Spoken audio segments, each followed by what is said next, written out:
শুভেচ্ছা জানাচ্ছি MS Excel learning এর basic to advance level training দ্বিতীয় পর্বে। ওকে, এটি আমাদের প্রথম ক্লাসের তৈরি ডেটা শিট। তো এখান থেকে আমাদের কিছু ডেটা আমি আগেই ডিলিট করে নিচ্ছি, এরপরে আমি দ্বিতীয় ক্লাসটি আজকে শুরু করব। আমি এই অপ্রয়োজনীয় জিনিসগুলো যেগুলো আজ দরকার হবে না সেগুলো আমি ডিলিট করে দিচ্ছি। ওকে, এটা কালারটা আমি নো ফিল করে দিচ্ছি।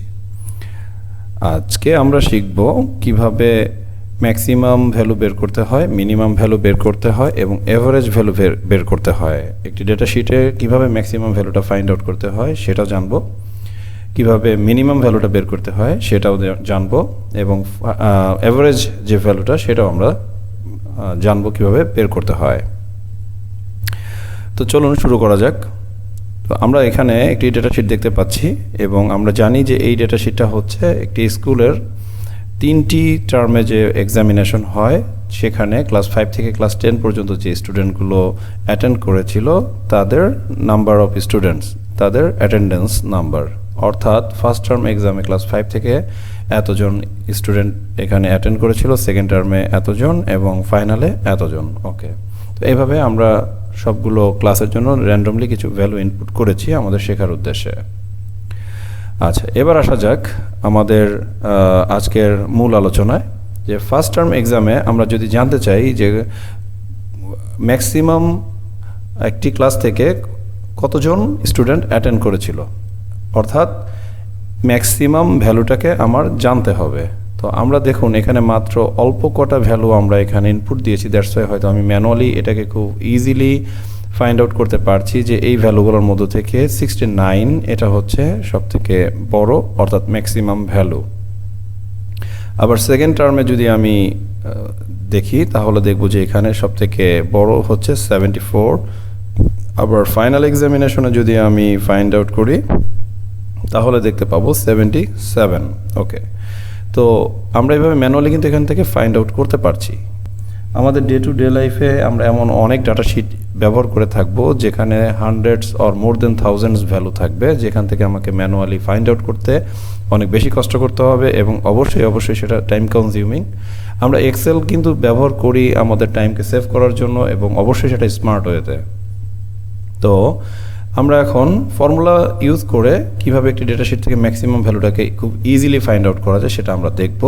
তো আমি এখানে জাস্ট ছোট একটা ডেটা শিট থেকে বের করে দেখাচ্ছি। এই সেম ফর্মুলাটা ইউজ করে কিন্তু আমরা যত বড়ই ডেটা শিটটা হোক না কেন, সেখানে থাউজেন্ডস অফ ভ্যালু থাকুক সমস্যা নেই, সেখান থেকেও কিন্তু আমরা সেম ফর্মুলা ইউজ করে আমরা কি করতে পারবো, সেখান থেকে ম্যাক্সিমাম ভ্যালু, মিনিমাম ভ্যালু এবং এভারেজ ভ্যালুটা কাউন্ট করতে পারবো। তো চলুন আলোচনার দীর্ঘ না করে আমরা শুরু করে দিই।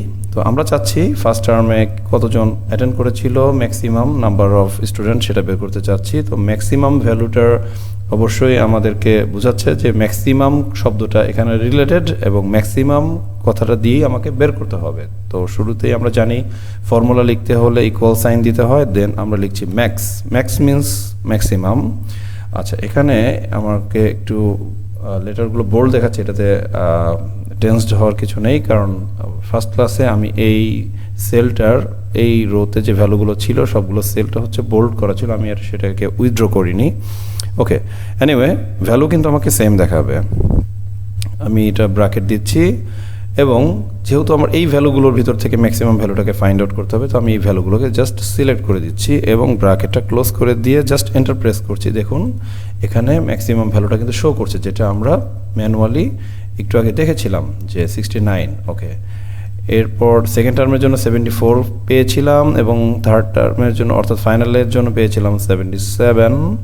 তো এটাও কিন্তু আমরা এখানে ফর্মুলা দিয়ে বের করছি। দেখুন এই 69 এবং এই 69 কিন্তু মিলে গেল, দ্যাট মিনস হচ্ছে রেজাল্ট সেম দেখাচ্ছে, ঠিকঠাক দেখাচ্ছে।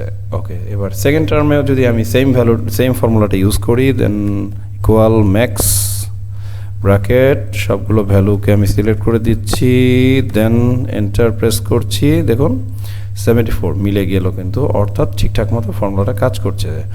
ওকে, এটাও আমি একইভাবে বের করতে পারি। ওকে, দেন ব্র্যাকেট ক্লোজ। ওকে, এন্টার প্রেস করেছি, দেখুন আমার ভ্যালুগুলো কিন্তু মিলে গেল, অর্থাৎ ম্যাক্সিমাম। আচ্ছা, আমি এখানে লিখে দিচ্ছি ম্যাক্সিমাম। ওকে, এরপরে মিনিমাম। ওকে, আচ্ছা মিনিমামটা আমি কিভাবে বের করব দেখুন।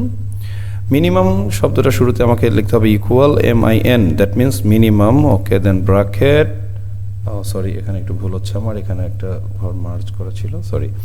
তো এই সেলে আমি ইকুয়াল MIN, এটাকে ব্র্যাকেট ওপেন করছি। এরপর আমি এই ভ্যালুগুলোকে সিলেক্ট করে দিচ্ছি। খেয়াল করুন আমি কিন্তু ম্যাক্সিমামের এই ঘরটা কিন্তু সিলেক্ট করতে পারবো না, কারণ হচ্ছে এটা কিন্তু আমার একটা রেজাল্ট অলরেডি। সো আমাকে ক্লাস 10 পর্যন্ত সিলেক্ট করতে হবে। আমি সেটা কিন্তু সিলেক্ট করে দিয়ে ব্র্যাকেটটা ক্লোজ করেছি। দেখুন এখানে সব থেকে মিনিমাম ভ্যালুটা শো করছে 40, এবং আপনি আসলে এই ডেটা শিট থেকে যদি ফাইন্ড আউট করেন ম্যানুয়ালি তাহলে কিন্তু দেখতে পাবেন এখানে মিনিমাম ভ্যালুটা 40 ছিল। ওকে, আমি এখানে বোঝার সুবিধার্থে এখানে একটা স্পেস করে নিচ্ছি। ওকে, তাহলে মিনিমাম ভ্যালুটা আমার এখানে আমি অন্য একটি কালার করে দিচ্ছি, এই কালারটি করে দিচ্ছি। তো এটার সাথে এটা কিন্তু মিলে গেল। ওকে, এবার আমি একটু আগে থেকেই সেকেন্ড টার্মের মিনিমাম ভ্যালুটা খুঁজে যদি আসি, তাহলে দেখুন এখানে 32টা হচ্ছে সব থেকে মিনিমাম ভ্যালু। আমি এটাকে কালার করে দিচ্ছি, এবং ফাইনালে যদি আমি কম্পেয়ার করি তাহলে 57 হচ্ছে মিনিমাম ভ্যালু। ওকে, দেখি আমরা সেইভাবে ভ্যালুগুলো পাই কিনা। Equal MIN bracket, sorry bracket open bracket close. Okay, then 32, দেখুন সেম কিন্তু মিলে যাচ্ছে। এবং এটা হচ্ছে MIN ব্র্যাকেট ওপেন, সেই ভ্যালুগুলোকে আমি সিলেক্ট করে দিচ্ছি, ব্র্যাকেট ক্লোজ, এবং দেখুন 57, দ্যাট মিনস সবগুলো ভ্যালুই কিন্তু আমার এখানে মিলে গেল। ওকে, তাহলে আমরা দেখলাম কীভাবে ম্যাক্সিমাম ভ্যালু বের করতে হয়, মিনিমাম ভ্যালুগুলো বের করতে হয়। ফর্মুলা কিন্তু আমার এই অ্যাড্রেস বারে গেলে আমি দেখতে পাবো MAX। দেন হচ্ছে আমাকে ভ্যালু সেলগুলোকে সিলেক্ট করে দিতে হবে, ভ্যালুগুলোকে সিলেক্ট করে দিব। এরপর থেকে সে নিজেই অটোমেটিক্যালি ফাইন্ড আউট করবে কোনটা সব থেকে ম্যাক্সিমাম ভ্যালু। ওকে, এবং মিনিমাম ভ্যালু। তো এবার আসা যাক এভারেজ ভ্যালু। আচ্ছা, এভারেজ ভ্যালু যাওয়ার আগে আমি চাচ্ছি যে ক্লাস 5 থেকে এই 3টি টার্মে, শুধুমাত্র ক্লাস 5 থেকে এই 3 টার্মের মধ্যে সব থেকে নাম্বার অফ স্টুডেন্ট বেশি ছিল, অর্থাৎ ভ্যালু ম্যাক্সিমাম ছিল কত। তো আমরা যদি একটু এখানে দেখি তাহলে দেখতে পাবো যে 45, 60, 72, দ্যাট মিনস অবশ্যই এটা হচ্ছে ম্যাক্সিমাম, এবং 45 হচ্ছে মিনিমাম। তো আমি চাচ্ছি ক্লাস 5, ক্লাস 6 প্রত্যেকটার জন্য আলাদা আলাদাভাবে কোন টার্মে সব থেকে বেশি নাম্বার অফ স্টুডেন্ট ছিল এক্সামিনেশন দিয়েছে সেটা ফাইন্ড আউট করবো। তো সেখানে আমাকে সেম ভ্যালুটা ইউজ করতে হবে। আমি আচ্ছা এখানে আমি একটা ঘর বাদ দিয়ে করছি, এবং এই সেলটাকে আমি আবার আগের মতো করে নিচ্ছি। ওকে, তো আমি এখানে লিখছি ম্যাক্সিমাম, পরেরটা লিখছি মিনিমাম। ওকে, এভারেজটা আমি পরে যাব। ওকে, ম্যাক্সিমাম মিনিমাম। তো আমার এই সেলটাতে আমি যদি ম্যাক্সিমামের ফর্মুলাটি লিখি এবং ব্র্যাকেটটা ওপেন করি, দেন ক্লোজ, এরপর দেখুন 72। ওকে, এই 72টা ছিল এখানে ম্যাক্সিমাম, এখানে কিন্তু সেটা ম্যাক্সিমাম 72 শো করছে। এবার আমি যদি এই ঘরটাকে ধরে, আমি এর আগের দিনও আমরা কিন্তু শিখেছি ফার্স্ট ক্লাসে যে যদি একই ফর্মুলা বারবার রিপিট হয় তাহলে ভার্টিক্যালি ক্লাস ডি যদি আমি ক্লিক করি তাহলে কিন্তু আমার সেম জিনিসটা, সেই সেম ফর্মুলাটা আমার প্রত্যেকটা রো এর জন্য কাজ করবে, রাইট? আচ্ছা, এখানেও কিন্তু আমি সেই কাজটা করতে পারতাম, বাট আমি প্রথমবার এখানে ফর্মুলাটা শো করেছি, দ্যাটস ওয়াই আমি এখানে শর্টকাটটা ইউজ করিনি। আপনারা চাইলে করতে পারেন, তবে আমি আমার পক্ষ থেকে সাজেশন থাকবে কাজ শেখার সময় যারা আপনারা একদমই বিগিনার লেভেলে কাজ শিখছেন বা আমার এই কোর্সটা দেখছেন, তারা অবশ্যই ডিটেলসে প্র্যাকটিস করবেন। এতে আপনার যদিও শুরুতে একটু টাইম কনজিউমিং হবে, বাট এটা আপনার মেমোরিতে অনেক দিন থাকবে, এবং আপনি এটা কন্টিনিউ প্র্যাকটিসে থাকলে আপনি কখনোই ভুলবেন না।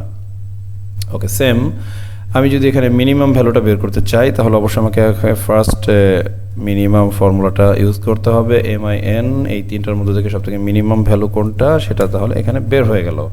সেমভাবে আমি যদি কন্ট্রোল ডি ক্লিক করি তাহলে দেখুন আমার সেমভাবে অন্য রোগুলো থেকেও মিনিমাম ভ্যালুগুলো বের হয়ে আসলো। আমরা যদি একটু মিলিয়ে দেখি র্যান্ডমলি দুইটা থেকে তিনটা, তো আমরা যদি এখানে র্যান্ডমলি একটু চেক করে দেখি, দেখুন ম্যাক্সিমাম ভ্যালু এই রোতে 72, এটা ঠিক আছে। এখানে 45 মিনিমাম, এটাও ঠিক আছে। এরপরে যদি ক্লাস 7-এ আমরা চেক করি, ম্যাক্সিমাম ভ্যালু হচ্ছে এখানে এই রোতে 57, এটাও ঠিক আছে। মিনিমাম হচ্ছে 40, এটাও ঠিক আছে। এরপর ক্লাস 10 চেক করি, 71 হচ্ছে ম্যাক্সিমাম, 55টা মিনিমাম, এখানে মিনিমাম 55। ওকে, তার মানে সবই ঠিকঠাক মতো কাজ করছে। ওকে, তাহলে আমরা কিন্তু ম্যাক্সিমাম এবং মিনিমাম এই দুটো ফর্মুলাই দেখে ফেললাম কিভাবে আমাকে ফাইন্ড আউট করতে হবে ম্যাক্সিমাম ভ্যালু এবং মিনিমাম ভ্যালু। আচ্ছা, অ্যাভারেজ আমরা কি বুঝি? যে যতগুলো সংখ্যা থাকবে সবগুলোর যোগ ফলকে যতগুলো সংখ্যা ছিল সেই সংখ্যা দিয়ে, অর্থাৎ নাম্বার দিয়ে ভাগ করলে যে ফলটা আসবে সেটাই হচ্ছে অ্যাভারেজ ভ্যালু। ওকে, তাহলে আমরা যদি এখানে অ্যাভারেজ ভ্যালুটা বের করতে চাই তাহলে আমাকে কি করতে হবে?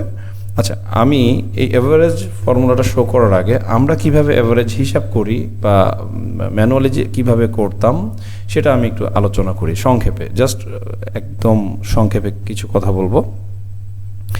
আমরা কি করতাম?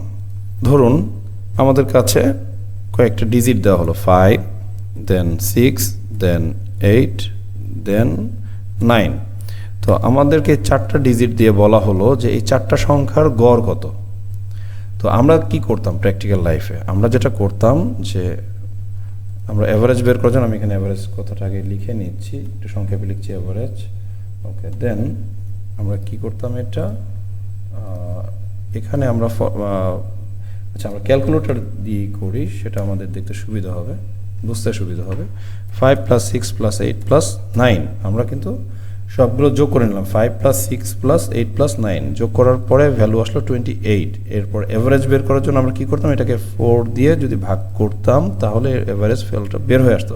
এখন কেন 4 দিয়ে ভাগ করলাম? কারণ এখানে 4টা নাম্বার ছিল, 4টা ডিজিট ছিল, 5, 6, 8, 9, 1, 2, 3, 4। That means number of digit ছিল 4। তো আমরা এভারেজটা কিন্তু এই 4 দিয়ে ভাগ করলে পরে এই ডিজিটগুলোর যোগফলকে আমি যদি নাম্বার অফ ডিজিট দিয়ে ভাগ করি, দেন হচ্ছে এটার একটা অ্যাভারেজ ভ্যালু আমরা পেয়ে যাব, বা এটাই হচ্ছে ফর্মুলা। তো এক্সেলে আমাকে এত কাজ করতে হবে না। এক্সেলে জাস্ট আমি শুধু একটা ফর্মুলা বলে দিব যে এই ফর্মুলার মাধ্যমে তুমি আমাকে ভ্যালুটা শো করো, তো ও আমাকে অটোমেটিক্যালি সেই অ্যাভারেজ ভ্যালুটা শো করবে। আচ্ছা, আমরা দেখি কীভাবে সেটা শো করে। আমরা এটা ডিলিট করে দিচ্ছি।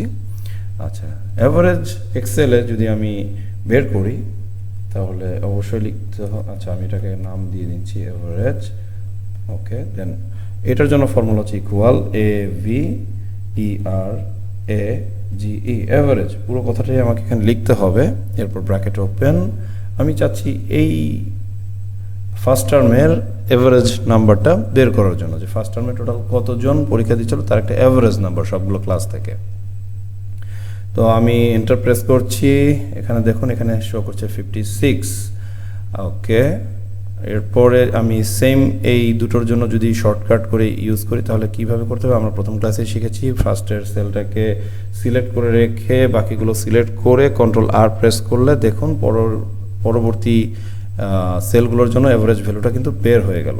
তো আমরা অ্যাভারেজ ভ্যালু বের করার জন্য কিভাবে করব? ইকুয়াল দিয়ে অ্যাভারেজ শব্দটা লিখবো, দেন সেলগুলোকে সিলেক্ট করে ব্র্যাকেট ক্লোজ করে দিব, তাহলেই আমার অ্যাভারেজ ভ্যালুটা বের হয়ে আসবে। ওকে, এবার আমি চাচ্ছি এটা কিন্তু আমরা প্রত্যেকটা টার্মের জন্য টোটাল সবগুলো ক্লাস থেকে অ্যাভারেজ কতজন করে স্টুডেন্ট অ্যাটেন্ড করেছিল সেটার রেজাল্ট।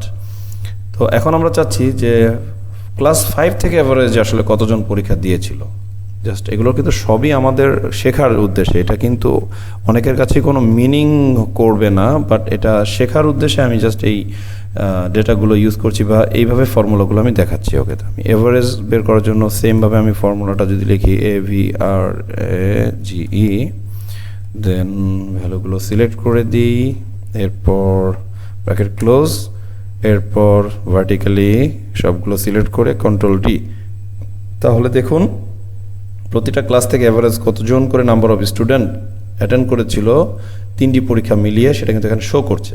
আচ্ছা, এখানে লাস্টের 4টা ভ্যালু, 4টা ক্লাসের ভ্যালু কিন্তু এখানে ফ্র্যাকশন দেখাচ্ছে। এটা হতেই পারে, এটাতে টেন্সড হওয়ার কিছু নেই, কারণ যখনই অ্যাভারেজ করব তার মানে সেটা হচ্ছে জাস্ট ভাগফল যে সবসময় একটি পূর্ণ সংখ্যা হবে এটা কিন্তু নয়, একটা রাউন্ড ফিগার হবে এটা কিন্তু কখনোই এক্সপেক্ট করা যাবে না, কারণ এটা কখনো পূর্ণ সংখ্যা হতে পারে, কখনো এরকম দশমিক পূর্ণ সংখ্যা হতে পারে, অর্থাৎ ভগ্নাংশ হতে পারে, এটা যে কোনোটা হতে পারে।